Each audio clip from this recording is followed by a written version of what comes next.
भारत की विदेश नीति को लेकर कांग्रेस सांसद राहुल गांधी और भारतीय जनता पार्टी के बीच जुबानी जंग एक बार फिर से तेज हो गई है। हाल ही में ऑपरेशन सिंदूर के परिप्रेक्ष्य में राहुल गांधी ने विदेश मंत्री एस जयशंकर से तीखे सवाल किए हैं, जिसमें उन्होंने भारत की कूटनीतिक रणनीति और वैश्विक समर्थन की स्थिति पर गंभीर चिंता जताई है। राहुल गांधी ने सोशल मीडिया प्लेटफॉर्म एक्स पर लिखा, क्या जयशंकर जी बताएंगे भारत को पाकिस्तान के साथ क्यों जोड़ दिया गया है? पाकिस्तान की निंदा करने में एक भी देश ने हमारा साथ क्यों नहीं दिया? ट्रंप को भारत और पाकिस्तान के बीच मध्यस्थता करने के लिए किसने कहा? भारत की विदेश नीति ध्वस्त हो गई है। उनके इन सवालों से संकेत मिलता है कि विदेश मंत्रालय की हालिया नीतियों को विफल मानते हैं, विशेष रूप से ऐसे समय में जब देश सैन्य अभियान में लगा हुआ है। राहुल गांधी का यह भी मानना है कि सरकार ने अंतर्राष्ट्रीय स्तर पर भारत की स्थिति को मजबूती से प्रस्तुत नहीं किया है, जिससे भारत अकेला पड़ गया है।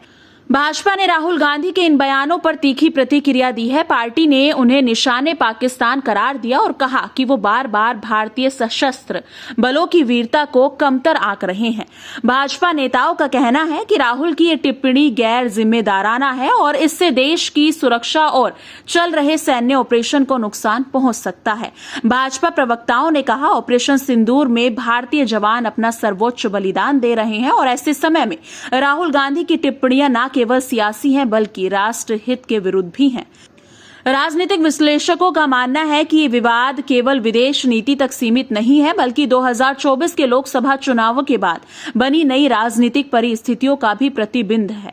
ये एक तरफ कांग्रेस सरकार की विदेश नीति को विफल बनाता है, वहीं भाजपा राष्ट्रवाद और सुरक्षा के मुद्दों को केंद्र में रखकर विपक्ष को घेरने की कोशिश कर रही है।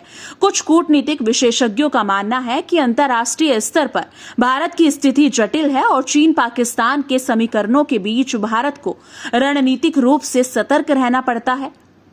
राहुल गांधी के सवाल कुछ हद तक वैध हो सकते हैं, लेकिन उनका प्रस्तुतिकरण सरकार की आलोचना से अधिक एक राजनीतिक हथियार प्रतीत होता है।